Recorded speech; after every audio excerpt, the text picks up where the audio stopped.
Now let us derive an expression for the capacitance of a spherical plate condenser. For that, consider two metallic spheres A and B of radii A and B respectively. So it is such that the spherical conductor A is connected to the positive polarity and B is connected to the negative polarity, such that the charge accumulated on the conductor A is given by plus Q and the charge accumulated on the sphere B is given by minus Q. Let us consider a Gaussian surface, imaginary Gaussian surface in between these two conductors whose radius is small r. Now, the total number of lines of force through this Gaussian surface is given by phi is equal to surface integral of E dot ds. So as we know from Gauss law, we know that the total flux is given by E dot ds. But here E and ds both are in the same direction. So therefore E ds cos theta, where theta value is 0 because both are in the same direction. Therefore integral of ds is nothing but the surface area of the sphere, which is equal to 4 pi r square. Therefore phi is equal to E into 4 pi r square. But from Gauss law we know that this total electric flux is equal to 1 by epsilon naught times the charge enclosed. So by equating these two equations, what we got? We got the equation for electric intensity or electric field as Q divided by 4 pi epsilon naught r square.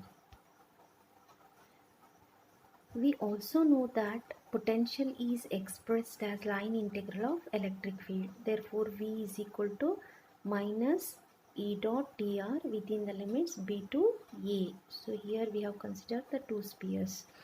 So from equations 3 and 4, what we are going to get? V is equal to, means here we need to put the value of E from equation 3. So it is equal to negative integral of Q divided by 4 pi epsilon naught r square dr within the limits B and A. By taking the constant quantities outside the integral sign, so what we are going to get? So within the integral sign, it is 1 by r square dr between the limits B and A. So we all know that the integration of 1 by r square is minus 1 by r. So between the limits B and A, so it will be equal to minus 1 by A plus 1 by B. By taking the negative sign inside, it would be V is equal to Q by 4 pi epsilon naught 1 by A minus 1 by B. Therefore V is equal to Q divided by 4 pi epsilon naught. By solving this, simplifying this, what we are going to get?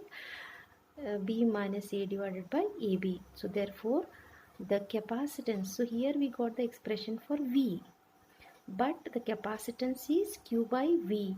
Thus the capacitance of the spherical conductor is given by C is equal to Q by V. Therefore it will be equal to Q divided by, put this value. So at last we got the equation for the capacitance of a spherical conductor as 4 pi epsilon naught AB divided by B minus A.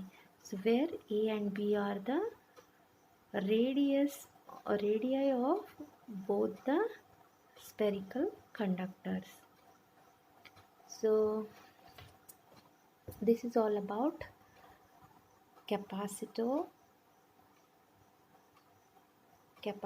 of an isolated spherical conductor, capacitance of a parallel plate capacitor, and capacitance of spherical conductor.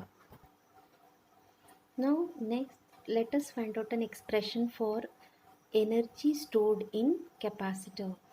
So the amount of work done in charging a capacitor is stored in the form of the energy inside the capacitor. We know that capacitance C is given by Q by V, and also voltage V is given by W by Q. Amount of work done per unit charge gives the voltage or potential difference. If dW is the work supplied to charge the capacitor by an amount of dQ, then we can write dW is equal to dQ into V from this equation. Therefore, the total work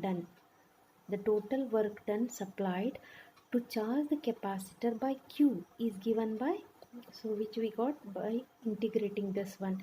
So therefore dW is integral of dW is equal to, so charging is made from 0 to Q, so therefore it is integral of dQ into V between the limits 0 and Q, but V is nothing but Q by C. So therefore, taking C outside the integral sign, what we are going to get, it is integral of Q into dQ within the limits 0 to Q, which is equal to 1 by 2C Q square. So integral of Q is Q square, which is equal to the energy stored in the capacitor. Thus, U is equal to 1 by 2C Q square. By putting the value of Q as C into V, what we are going to get, 1 by 2C into C square V square. So by simplifying this, the last expression for the energy stored in the capacitor is given by U is equal to half C V square. Students, problems may be asked on this equation, so you need to remember this equation. Next is energy per unit volume in an electrostatic field. So if A is the area of either plates of the parallel plate capacitor and D is the distance between the plates, then the energy per unit volume, which is also called as energy density of the electric field, is given by energy per unit volume. But we know that volume is given by the product of area and length. So U divided by A into D. Here A is the surface area of the plates, D is the distance between the two plates. So U is equal to half CV square. So that is the expression for the energy stored in the capacitor. And C is equal to, for parallel plate capacitor, we have already derived this equation. C is equal to epsilon naught A divided by D. So by putting these values of U and C, so in this equation, what we are going to get, U D is equal to, see here, we have put the value of A from this equation in this equation.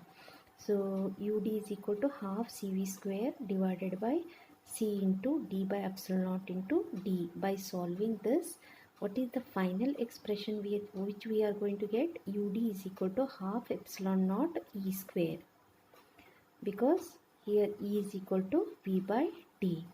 So this is the expression, that is energy stored per unit volume in electrostatic field is given by half epsilon naught E square. The energy density is same for all the capacitors. So here no dimensions are given.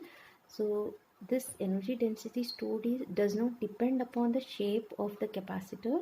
Hence, it is valid or same for all the capacitors with the same value of E or electric field.